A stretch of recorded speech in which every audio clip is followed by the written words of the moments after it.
Hey everyone, you ever feel like you just can't say no? Oh, tell me about it. We're diving deep today into a book that might just be the answer to all our problems, especially for those of us who just find it way too hard to say no when we need to. It's called, get this, The Art of Saying No. Catchy, right? Yeah, it is, by Damon Zahariades. And it's all about, well, setting boundaries. Like those fences people put up, but for your time and energy. Exactly. Zahariades, he actually admits he was a total people pleaser for years. So he's been there. Big time. In fact, he tells this funny story, well, maybe not so funny for him at the time. Go on. He had a pickup truck, right? Okay, I see where this is going. Everyone and their mother was asking him for help moving. Always. Oh, I bet. And because he was such a people pleaser, he always said yes. You know, I can relate to that. I've Yeah. definitely felt that pressure to be the yes person. Why do we do that to ourselves? Zahariades really breaks down all these psychological reasons. Like one big one is fear of offending people. Makes sense. But here's the thing. He says most of the time, the offense isn't even about us. Wait, what? So it's not that I'm being rude or something? Not necessarily. It's often tied to the other person's own insecurities. Whoa, mind blown. You're telling me I shouldn't feel responsible for someone else's emotional fragility. Exactly. And that actually leads to another fear we people pleasers have. Big time. Disappointing others. Ugh, yeah. Like I've let someone down. Right. But think about it. Disappointment usually comes from expectations not being met, right? That's true. And those expectations, a lot of the time, they're just, I don't know, not very realistic. Or based on assumptions. Yeah. So in a way, it's more about their hopes and less about our actual ability to deliver. Wow. This is already shifting my perspective. Zahariades even talks about this idea that saying no makes you selfish, you know? Oh, I've totally felt that way. If I'm not helping out, am I a bad person? That's where the whole self-care thing comes in. Zahariades argues that taking care of yourself first, it's not selfish at all. But what about everyone else? Think of it this way. If you're totally burned out, you can't really help anyone, right? That makes sense. It's like you can't pour from an empty cup. Exactly. I'm starting to see how all of this ties together. So we talked about fear of offending people, fear of disappointing them. Yeah. Are there other reasons we struggle to say no? Definitely. Zahariades, he goes deeper into the psychology. He talks about how low self-esteem plays a big role. So if we don't value ourselves, we don't value our time either. Right, and that makes it so much harder to say no when we need to, because we're basically saying, my time isn't important. Wow. You know, that's a powerful insight. It is, and the crazy thing is, saying no more often can actually boost your self-worth over time. Really? How does that work? Each time you say no, it's like you're standing up for yourself. You're prioritizing your needs. Yes, and that builds self-respect. I love that. So what about the whole desire to be liked? I mean, we all want people to like us, right? Absolutely, and Zahariades acknowledges that. He encourages us to ask ourselves, am I saying yes because I genuinely want to, or am I just terrified of what people will think? You know, that's a tough question to face, but an important one. It is, because sometimes we even get caught up in proving our worth by being overly helpful, you know? Like we have to be the go-to person for everything. Exactly. It's like we're constantly seeking validation through favors and tasks, and that can be exhausting. And not very fulfilling in the long run. Not at all. Zahariades argues that true worth comes from within, not from constantly trying to please others. It's about recognizing our own inherent value. Yes. And speaking of modern-day pressures, there's this whole FOMO thing, fear of missing out. Oh, don't even get me started on FOMO. With social media and everything, it's like we have to say yes to every opportunity. What if we miss out on something amazing? But here's what Zahariades points out. Saying no actually frees us up to say yes to the things that really matter, the things that align with our values and goals. So it's about being selective, not just reactive. Exactly. And it's about recognizing that not every opportunity is actually a good one. Sometimes it's a distraction. Right. So saying no can actually help us focus on what truly matters. This is making me rethink my whole approach to saying no. Yeah. It's not about being selfish or rude.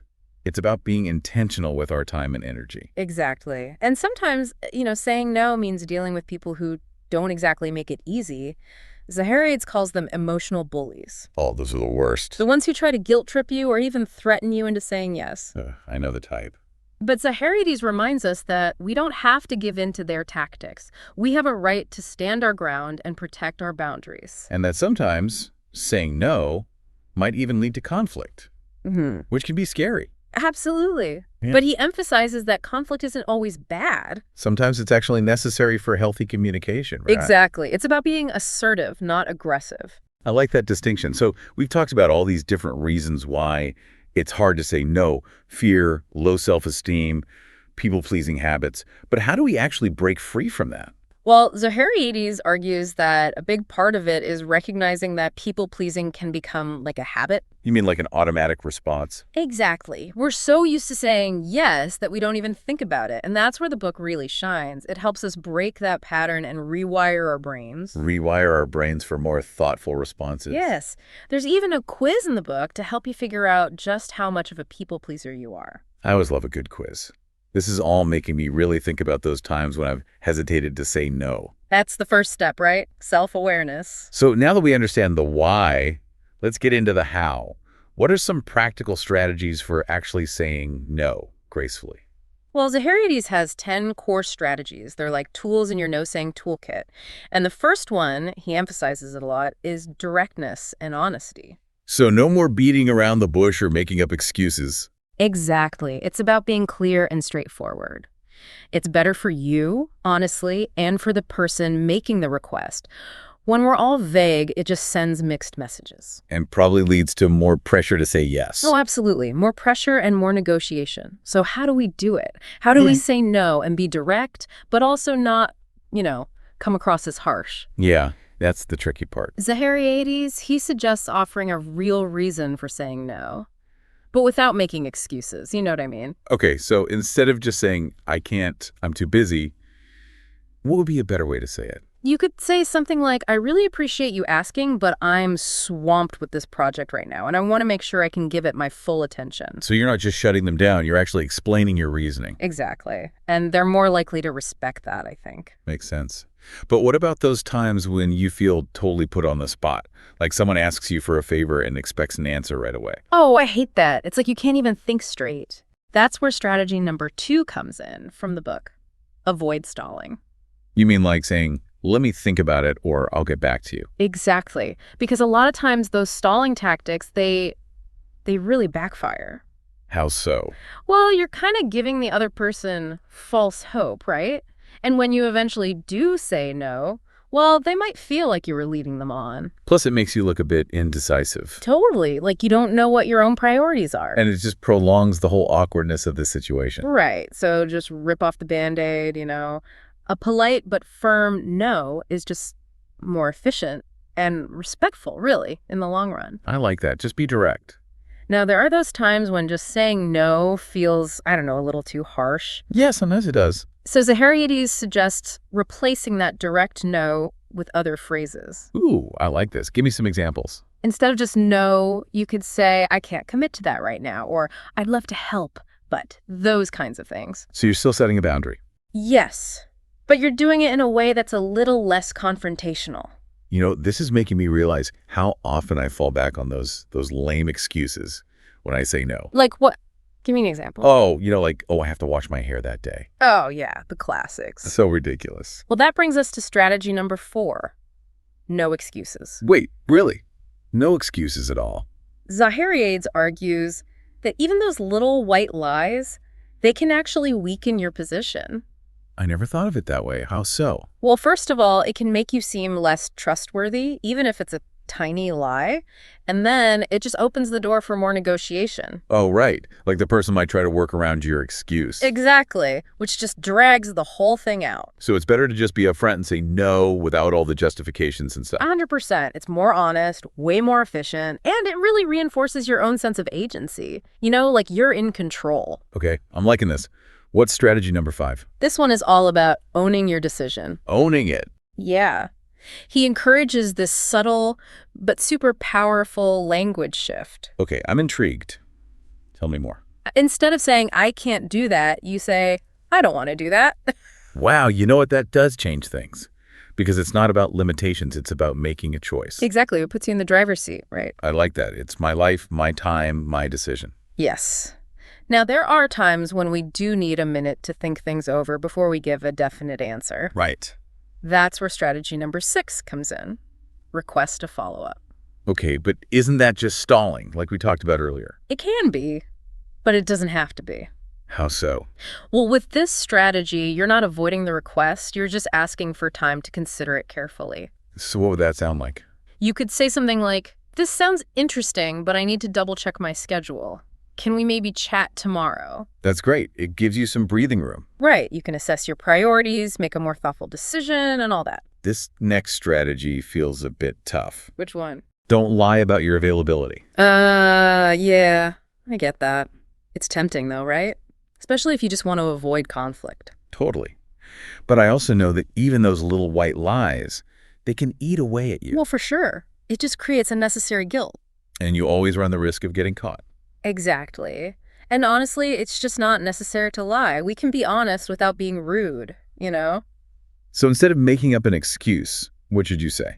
You could simply say, "Thanks for thinking of me, but I'm not available that day," or "I've already made other plans," something like that. It's about trusting the other person to handle your honesty. Exactly. They're adults, they can deal with it. Now, strategy number 8, this one's kind of a classic. When you do need to say no, offer alternatives. Ooh, I like this one. Like, I can't do that, but I could do this. You got it. It shows that you're still willing to help out, even if you can't fulfill that exact request. Give me an example. Sure. Maybe you suggest a different time frame, offer to help with part of the task, or maybe connect them with someone else who'd be a better fit. Oh, like, I can't help you move this weekend, but I'd be happy to help you pack boxes during the week.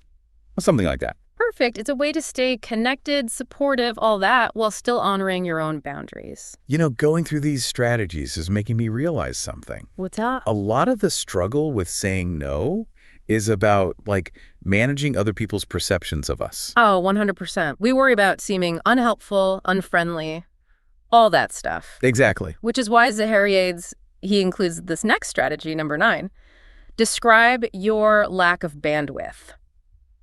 Describe your what now? Your lack of bandwidth. Okay, tell me more about this. What does that even mean? Well, this one's especially useful for those people who, they just don't take no for an answer. Oh, yeah, I know the type. They try to downplay how much effort is involved, like, "Oh, come on, it'll just take 5 minutes." Oh, the worst. So instead of getting into that whole back and forth, you just lay out all your existing commitments. Show them your plate is full. So you're basically saying, look, I'm already juggling all of this. I literally don't have the capacity for anything else. Exactly. It helps them see that your no isn't personal. It's just, a matter of logistics. I like it. It kind of stops that guilt trip before it starts. Exactly. And now for the 10th core strategy. Shift the focus. Suggest someone else who might be better qualified for whatever they're asking. Ah, delegation. Yes. Sometimes we're just not the best person for the job, and that's okay. Right. Maybe we don't have the time or the expertise. Or maybe we're just not interested. Exactly. In those cases, it's super helpful to recommend someone else who would be a better fit. Like, if someone asks me for advice on something I know nothing about, I could point them to an expert I trust. Perfect example. Yeah. Or let's say someone asks you to volunteer for something you're not really into. You can suggest someone who might actually be passionate about it. It's a win-win. The other person gets their needs met, and you avoid taking on something you don't want to do. Exactly. So we've covered 10 core strategies for saying no. But guess what? Zahariades, he doesn't stop there. There's more. Oh, yeah. He's got these bonus tips. It's like taking your no game to the next level. Okay, I'm ready. What's next? All right, lay those bonus tips on me. How do we really supercharge our no skills? Well, you know how we were talking about those people who just don't take no for an answer? Zahariades has a strategy specifically for them. Be resolute. Resolute, huh? Sounds intense. It is, kind of. You're going to encounter those people who just don't give up easily. They might try to wear you down, guilt trip you, or even, get angry. Ugh, those are the worst. I always feel like I'm going to cave under pressure. I know, right? But that's why this be resolute thing is so important. Okay, so how do we do it? How do we stay strong when someone's pushing back hard? Zahariades, he has a few suggestions. First, just reiterate your no calmly and clearly. No need to over-explain or get into a debate or anything. So basically, be a broken record, but in a nice way. Yeah, pretty much. You can also try asking them some, pointed questions, the kind that shift the burden of justification back to them. I like that. Turn the tables. Right.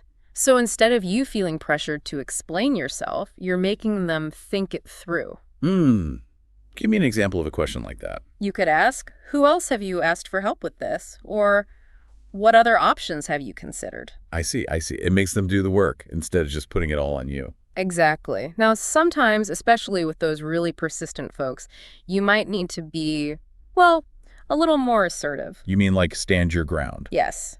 Zahariades even says sometimes it's okay to push back a little, not in an aggressive way, of course, but just by, setting a firm boundary. So it's about making it crystal clear that your no means no, no matter what. Exactly. And the cool thing is, the more you practice this, the easier it gets. Like anything else, practice makes perfect. Right. People will start to realize, okay, this person means what they say. It's about building a reputation for respecting your own time and boundaries.